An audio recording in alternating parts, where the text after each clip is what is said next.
उद्देश्य एक ही है, मैं हमेशा प्रचार करता हूँ। परमेश्वर ने मुझसे कहा था 2015 में, तू एक जगह बैठ जा और लोग तेरे पास में आएंगे। ये खुदा ने किसने कहा था मुझसे? किसने कहा था? ये परमेश्वर ने कहा था कि तू एक जगह पर बैठ जा और लोग क्या होंगे, तेरे पास आएंगे। और मैं फिर एक जगह पर बैठ गया। हालेलुया, है ना। मैं एक जगह पर क्या हो गया? बैठ गया। ले हालेलुया। और जब मैं एक जगह पर बैठ गया तो परमेश्वर जो महान ईश्वर है, वो अद्भुत काम करने वाला परमेश्वर वो लोगों को भेज दिया।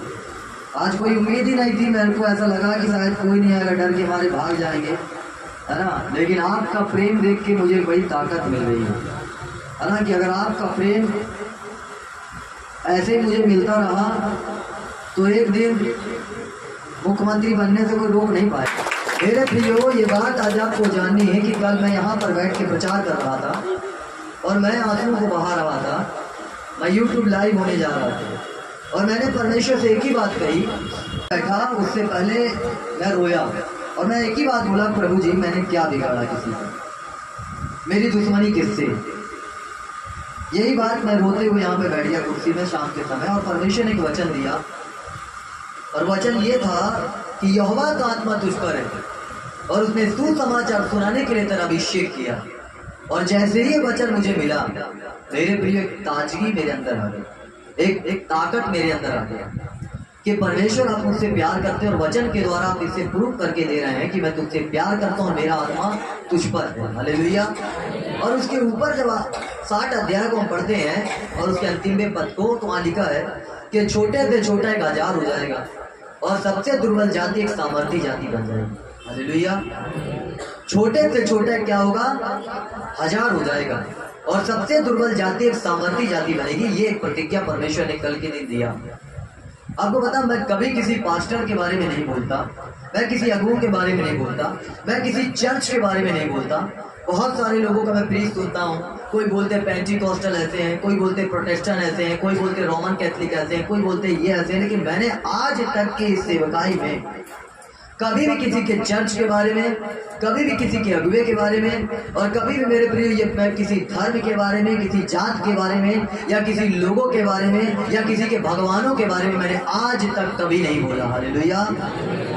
क्योंकि मेरा प्रभु मुझे इस बात की कभी भी इजाजत नहीं देता कि मैं ऐसा प्रचार करूं या मैं बोलूं। मेरे ईश्वर ने, मेरे प्रभु ने, मेरे यीशु मसीह ने, जीसस क्राइस्ट ने, उसने एक ही प्रचार किया, मन फिराओ क्योंकि स्वर्ग का राज निकट आ गया। उसने कभी किसी के धर्म, जात, भेदभाव के बारे में नहीं कहा। उसने सिर्फ एक ही बात कहा, मन फिराओ क्योंकि स्वर्ग का राज निकट आ गया। और उसने इसलिए कहा क्योंकि लोग पाप और गुनाह में डूबे थे, लोग व्यभिचार में थे, लोग हत्याओं में थे, लोग गंदे कामों में थे। इसलिए प्रभु यीशु मसीह ने कहा, मन फिराओ क्योंकि स्वर्ग का राज निकट आ गया है। और यीशु मसीह के पहले मेरे प्रियो यूहन्ना आया और उसने भी यही प्रचार किया, मन फिराओ क्योंकि स्वर्ग का राज निकट आ गया है। और हम भी इसी बात का प्रचार करते हैं कि मन फिराओ क्योंकि स्वर्ग का राज निकट आ गया है। हालेलुया। मेरे प्रियो, जब एक सही प्रचार होगा, एक सही टीचिंग होगी, एक सही बात आपको बताई जाएगी, तो आप अपने जीवन का एक सही निर्वाह करेंगे। और मेरे प्रियो, आपको केवल अपने मन को बदलना है और अपने मन को उस पाप से फेरना है, उस गुनाह से फेरना है, उस गंदे रास्ते से आपको अलग होना है, जो गलत मार्ग पे आप है, जो नशे में है, जो गलत कामों में, या व्यभिचार में, या झूठ में, या लालच में, लोभ में है। ऐसे सब गंदे काम यदि आपके जीवन में है तो आपको उन कामों से अलग होना है। हालेलुया। क्योंकि परमेश्वर यही चाहता है, उसका हृदय यही कहता है कि मनुष्य पाप से दूर हो जाए। मैंने कभी किसी के बारे में नहीं कहा, मैंने कभी किसी लोगों के बारे में नहीं कहा।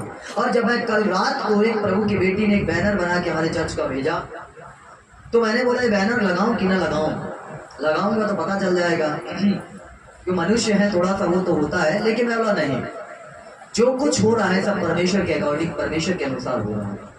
फिर मैं बैठा और वचन को लिया, बाइबल को लिया। तब परमेश्वर ने एक वचन दिया और वो वचन जो पाया जाता है पहला इतिहास, उसका पहला इतिहास 4 अध्याय, और पहला इतिहास 4 अध्याय और उसका 9वां पद हम लोग पढ़ेंगे। पहला इतिहास 4 अध्याय उसका 9वां पद कहता है, अपने भाइयों से अधिक प्रतिष्ठित हुआ और उसकी माँ, मैंने इसे पीड़ित होकर जन्म दिया है, उत्पन्न किया है।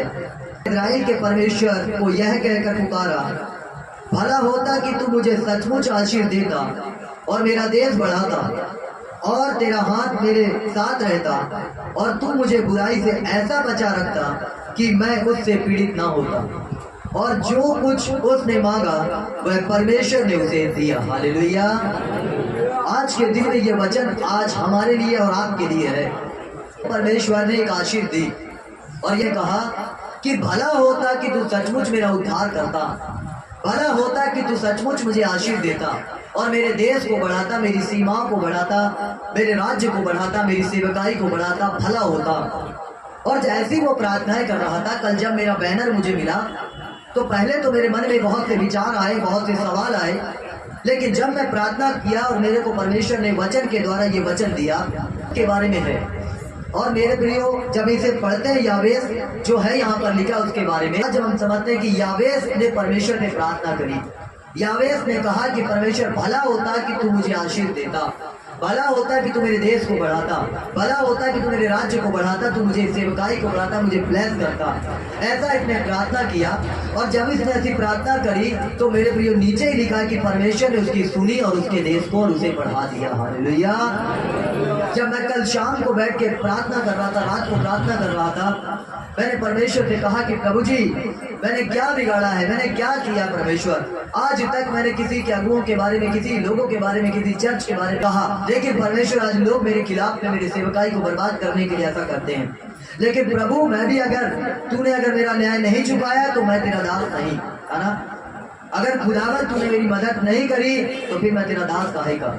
और परमेश्वर ने मेरा न्याय चुका दिया, खुदावन ने मेरा न्याय चुका दिया। मैंने कहा, मैं कई बार कहता हूँ कि मेरे प्रियो, मैं कभी किसी के बारे में नहीं बोलता हूँ, मैंने कभी किसी के बारे में नहीं कहा, मेरे मन में कभी किसी के बारे में नफरत नहीं आती है, लेकिन मेरा दिल जो दुखित हो जाता है, मेरा हृदय दुखित होता है कि मैं लोगों के साथ भला कर रहा हूँ और लोग मेरे साथ बुराई कर रहे हैं, और फिर उस चीज को मैं प्रभु के हाथ में सौंप देता हूँ। और जब मैंने कल प्रभु को सौंपा तो परमेश्वर ने यूट्यूब में ही बता दिया था कि पैरों के नीचे से जमीन खिसका देंगे। हालेलुया। और परमेश्वर ने जमीन को खिसका दिया, है ना।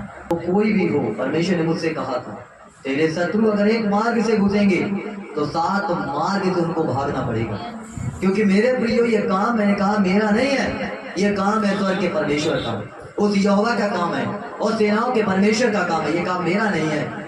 मैं अपना क्रेन ऑपरेटर था, मैं बैठा हुआ था, लेकिन परमेश्वर ने मुझे काम नहीं करने दिया। खुदा ने बोला, ये तेरा काम नहीं है जो ये तू काम कर रहा है, इस काम को छोड़, तेरा काम कुछ और है, वो कर। मैंने बोला, प्रभु मेरा काम क्या है मुझे बता।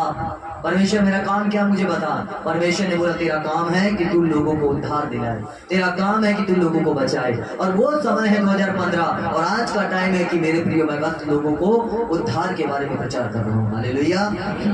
लोगों के जिंदगियों को बदल रहा हूँ, लोगों के जीवन को बदल रहा हूँ, लोगों के लिए प्रार्थनाएं कर रहा हूँ। और यह काम मेरे को किसी मनुष्य ने नहीं दिया है, किसी संस्था ने नहीं दिया है, किसी पादरी ने नहीं दिया है, परंतु ये काम मेरे को सेनाओं के परमेश्वर ने दिया। हालेलुया।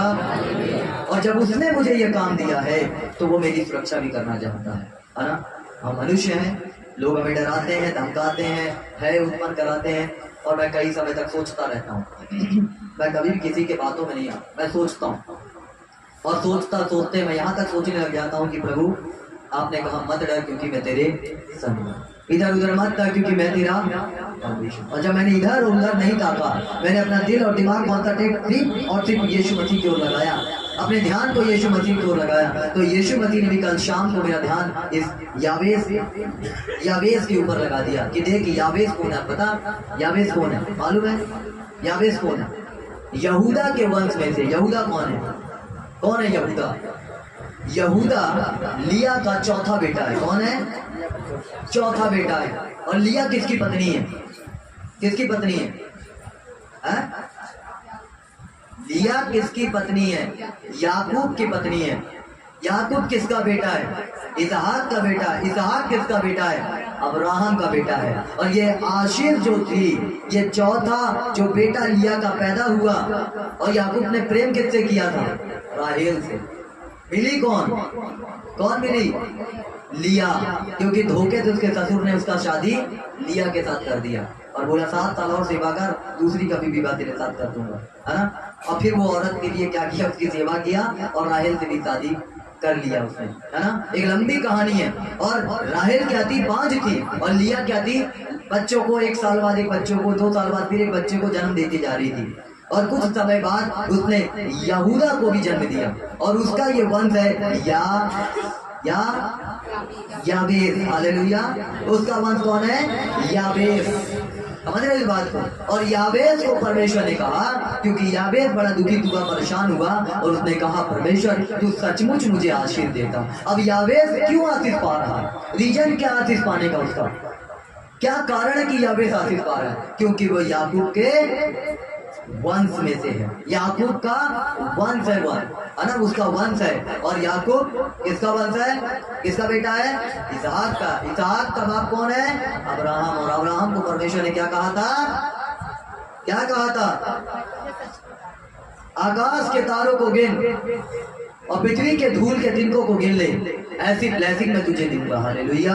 अगर कोई इन तिनकों को गिन पाएगा तो ही तेरे वंश को गिन पाएगा। और मैं और आप कहां से मिल गए फिर यहाँ पर, क्योंकि हम यीशु मसीह के खून के द्वारा खरीदे गए हैं। और जब हम यीशु मसीह के खून के द्वारा खरीदे गए हैं तो मेरे प्रियो हम भी अब्राहम के वंश में आ गए और हमारे ऊपर भी वो ब्लेसिंग आ गई। हालेलुया। तो आज के दिन परमेश्वर ने हमें ब्लेस कर दिया है। आज के दिन खुदावन ने ब्लेस कर दिया है। दुनिया डाउन होगी लेकिन यीशु मसीह के नाम से तुम ऊपर उठने जा रहे हो। दुनिया नीचे की ओर जाएगी लेकिन यीशु मसीह के नाम से तुम्हारी बढ़ोतरी होगी। यीशु मसीह के नाम से तुम्हारी सुरक्षा होगी। यीशु मसीह के नाम से दुश्मन भी तुम्हारे मित्र होंगे। यीशु मसीह के नाम से तुम्हें प्रोटेक्शन देगा परमेश्वर। उसके स्वर्गदूत आपको प्रोटेक्शन देंगे। उसका हमारा परमेश्वर हमारी सुरक्षा करेगा। बोलो यीशु मसीह की, फिर से आने वाले प्रभु यीशु मसीह की। तो आज कौन सी आशीष आपको मिल गई है, याबेस की आशीष मिल गई है।